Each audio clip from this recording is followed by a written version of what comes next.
Bonjour, nous allons voir dans cette vidéo comment fonctionne la méthode GET. Nous avons vu précédemment que lorsqu'il y a une interaction client-serveur, on utilisait le protocole HTTP et on avait déjà vu qu'il y avait plusieurs méthodes utilisables. Une de ces méthodes, c'était justement la méthode GET. Donc là, on va essayer de comprendre comment elle fonctionne. Alors déjà, il faut savoir que si on veut utiliser la méthode GET dans un formulaire, il suffit au niveau de la balise formulaire de préciser justement que on veut utiliser la méthode GET. Il suffit pour cela simplement marquer méthode, sans E, c'est en anglais, égale GET. Et là, justement, on va essayer de comprendre le script de cet exercice qui était à traiter. Donc ici, au niveau du script, on voit déjà qu'il y a un formulaire. Ce formulaire porte un nom. Et on va voir justement que lorsqu'on veut que ce soit le serveur qui exécute les données renvoyées par ce formulaire, on va voir justement que ce name est essentiel. Et donc ce qui a changé par rapport au formulaire qu'on avait utilisé au niveau du JavaScript, c'est que ici on a précisé donc la méthode get. On a aussi précisé ici un attribut action où on obtient comme valeur une chaîne de caractères, et cette chaîne de caractères va être en fait un fichier. En fait. Ça va être en gros quel fichier en fait, au niveau du serveur va devoir prendre en compte les informations du formulaire qui vont être envoyées au niveau du serveur.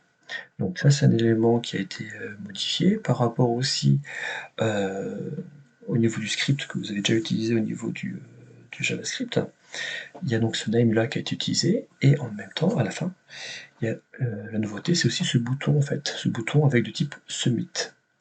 Et donc ce bouton de type submit, dès qu'on va cliquer dessus, puisque c'est de type submit, ça va soumettre les résultats de ce formulaire, ça va le soumettre au serveur. Donc une requête va être envoyée, et dans cette requête-là, le contenu en gros de ce qui va être sélectionné, donc des cases à cocher qui vont être cochées par l'utilisateur, va être envoyé au serveur, et le serveur va à partir de là pouvoir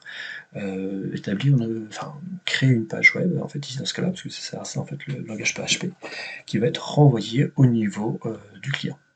Donc au niveau de l'application. Donc ici, donc ça c'est le visuel, hein. Le script précédent, si on intègre ici dans cette page HTML, ça donne ceci. Donc ici, je peux cocher donc plusieurs éléments. Donc ici, si j'en coche un, par exemple, si je coche maths, j'envoie le formulaire. Donc on voit bien ici que c'est marqué réponse serveur ph.php. Et donc toute cette partie-là, ça correspond donc au départ au nom du serveur.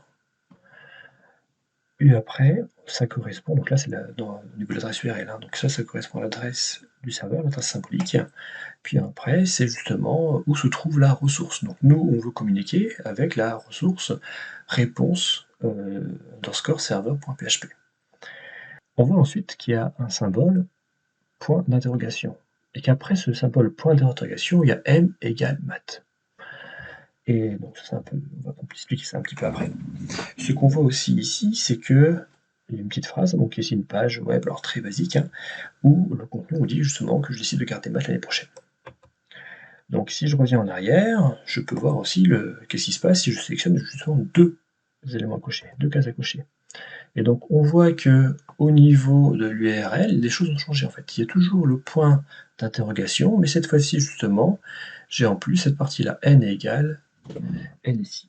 Après, il y a le symbole espérate qui veut dire et, en d'un point de vue logique. Et donc on voit que maintenant, j'ai deux éléments qui sont après le symbole égal. Deux éléments parce que j'avais gardé justement deux éléments. Et ici justement, je vais en cocher 3.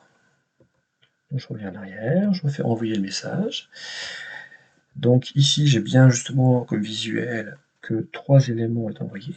Et on voit ici au niveau de l'URL que justement, j'avais bien sélectionné 3 éléments. Donc on a n égale NSI, m égale math et s égale SVT. Donc on voit qu'on a à chaque fois des couples, des paires d'éléments qui apparaissent dans l'URL. Et si on regarde un peu le contenu de ces paires-là, on voit que ces paires-là sont constituées du nom, donc ici, let name, c'était un attribut, ici qui avait pour valeur n.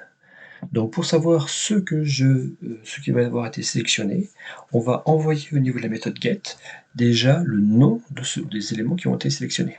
Donc ici, c'est pour ça qu'on avait n au départ. Et après, on avait égal. Et égal, c'était marqué n égale n ici. Donc on va associer au nom une valeur. Et donc ce sont ces paires-là qui vont justement apparaître au niveau de la méthode get. Et donc on a répondu donc ici aux premières questions.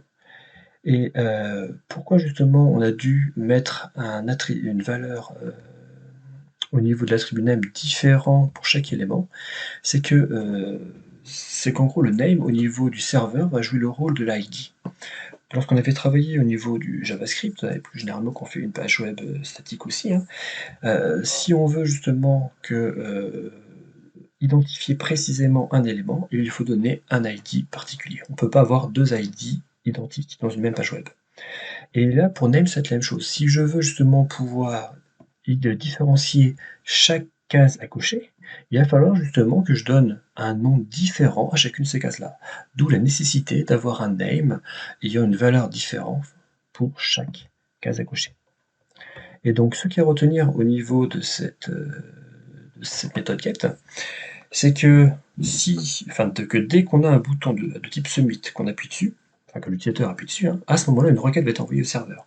Dans cette requête-là, il y a différents éléments qui sont précisés, et en particulier, on va savoir justement à quel fichier du serveur on va envoyer. Cela, on peut le préciser simplement avec l'attribut action du formulaire. C'est ce qu'on avait vu ici.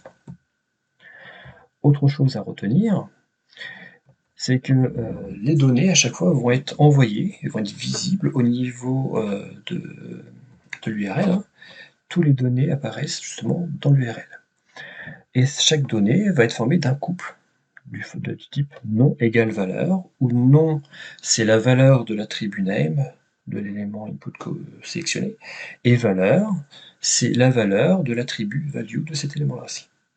Et si on a plusieurs couples sélectionnés, plusieurs éléments du formulaire qui doivent être envoyés, à ce moment-là, chaque couple non-valeur va être séparé du symbole hyperviète, hein, en gros le et commercial.